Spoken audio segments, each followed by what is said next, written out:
What's up, everyone? Consumer Warrior here. I got to work on my new build a little bit, so I'm going to show you what I did, give you a couple tips and tricks since it's fresh in my mind. Might help you out if you're doing a build sometime soon. And also, if this is helpful at all, consider liking and subscribing. And check out in the link below, get a free stock on Robinhood. If you sign up for that, you get a free stock, I get a free stock, and don't let your money sit there uninvested. Keep some cash on the side, but otherwise, cash is a scam. All right, so with that being said, let's take a look at what I've got going here. If you'd like to support the channel, consider opening an account with Webull. Webull is a new and fully featured trading platform that offers full extended hours trading along with zero commission trades and a plethora of news and technical resources to help you in your long-term investment career towards creating real wealth. Use the link below to receive a free stock when you open an account and another free stock when you deposit $100. Thank you.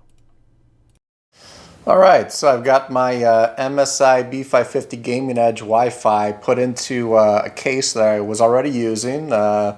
This is like my home theater PC computer, but it's also going to be my main gaming computer from now on because that's more comfortable. So it has a focus on silence.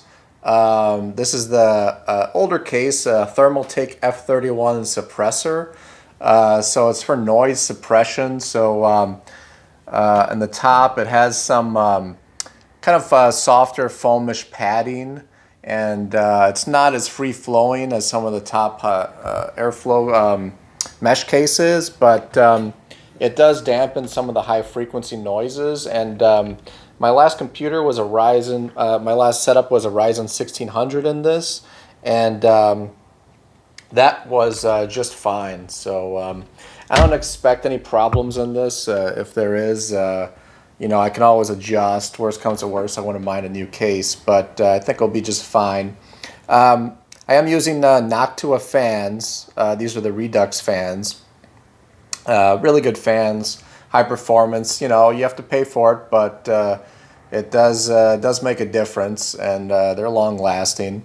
And I swapped out a Noctua NHD14 cooler that I had on the other computer onto this one, and I actually like this more than the new NHD15. So I kind of recommend. It's out of stock right now, but this Scythe Fuma 2 is kind of similar. It has a smaller fans though, because with double 140 millimeter fans, you might have clearance issues with the front one, because like in this one with my RAM, the 120 millimeter is perfect for the front fan, because it's just almost right up against my RAM there. And depending on what case you have, the fan might have to move up, so then you have clearance issues putting on the side panel. So this has been performing really well. I like this. When I put on the plate and everything, clean it off with rubbing alcohol first, and then I like a little X pattern for the thermal paste, kind of going towards the edges and leaving some space so it gets spread out by the pressure. Not too much, not too little.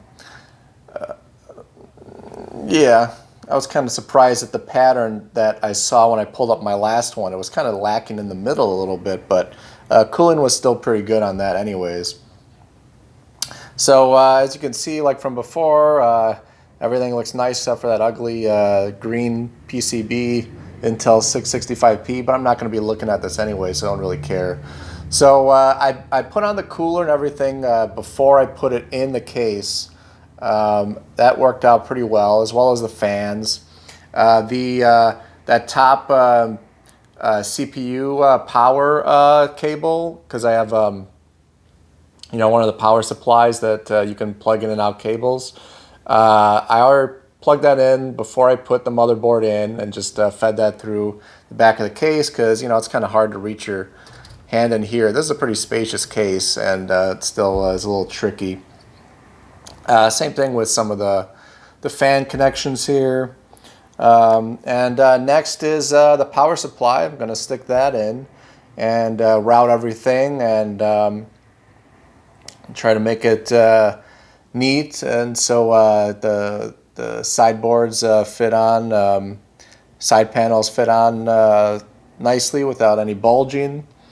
I think I'm not going to have any hard disk drives. I just this one has space for 3, and I just got a SK Hynix 1 terabyte that I'm going to be, I have, there we go.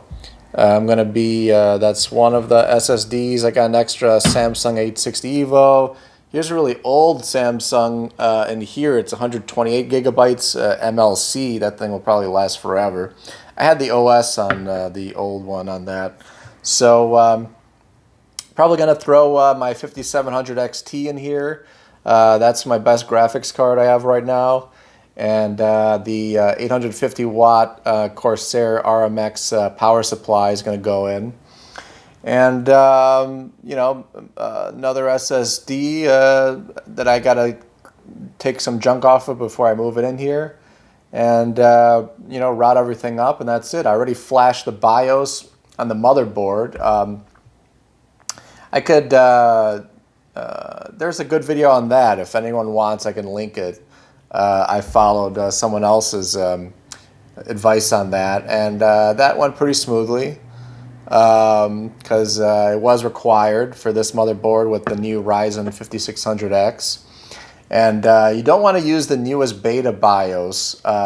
Make sure, because someone was complaining about an issue with that, use the full stable BIOS from the MSI website. You basically download it, and you gotta unzip it, open up the folder. There's like a text file and the actual BIOS in there. You gotta rename it to msi.bios, and I have company, so I'll be talking to you later. Hold on.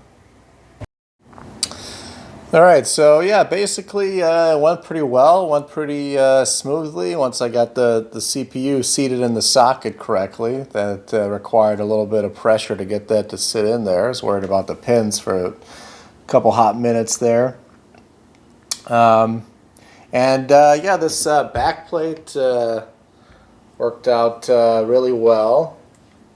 It really fit really smoothly, and that made the whole process a lot easier. Put it in the motherboard. Motherboard pretty much was able to be screwed down, no problem. Yeah, that should work out well. If I was to get another case, it would probably, I was looking at the Fantex P500 I think it is. I don't need the RGB, get the RGB if you like it, but because I have 140 millimeter fans, so that would fit in there. Otherwise, if you're okay with 120s, there's the Lian Li 2 mesh, and then there's the 200 millimeter fan ones, the Lian Li 215X, I think it's called, and then of course you got the Cooler Master H500, and I like the 140 fans versus the 120s for case fans if you can, because the bigger fans are able to move more air quieter, or the same amount of air quieter than the smaller fans. So that's why 140s and even 200s are nice there. Yeah, that's about it. So if this was helpful at all, like and subscribe. Down in the comments below, let me know if you're working on anything, and what you think of the parts selection. And check out Robinhood. Get a free stock with my link. It's time you start building your wealth. All right, thanks everyone. Stay safe. Love you all. Bye.